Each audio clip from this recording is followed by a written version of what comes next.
হচ্ছে?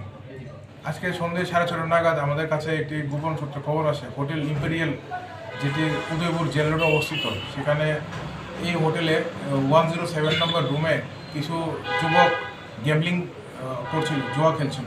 তৎক্ষণাৎ আমাদের আরকেপুর পিএসের অফিসার এবং স্টাফ ওইখানে হ্রাস করে এবং ওই রুম থেকে 7 জন যুবককে আমরা ডিটেন করেছি। তো তখন আমরা গিয়ে দেখেছি ওরা গ্যাম্বলিং করছিল, জুয়া খেলছিল উইথ কার্ডস, টিম তাস যেটাকে বলে, এবং তাদের কাছে টোটাল 1,24,450 টাকা সিজ করা হয়েছে। কজনকে গ্রেপ্তার করা হয়েছে? 7 জন। যে অভিযুক্ত 7 জনকে গ্রেপ্তার করা হয়েছে তারা কি লোকাল উদয়পুরের নাকি অন্য জায়গায়? এখনও আমি যতটুকু খবর পেয়েছি ওরা বাইরে থেকে গেছিল, মিটিং বলে রুম হায়ার করেছিল, রুম রেন্ট করেছিল, কিছু একটা গ্রুপ মিটিং বলে। তো ওদেরকে হোটেল ওনার রুম একটা দিয়েছিল 107 নম্বর রুম, তো সেই রুমে ওরা গ্যাম্বলিং করছিল। তাদের বাড়ি উঠেছিল? বাড়ি আমরা এখন দেখছি, আচ্ছা, নামগুলো বলা যাবে? নামগুলা এখন আমরা রিভিল করছি না। আদালতে কি প্রেরণ করবো?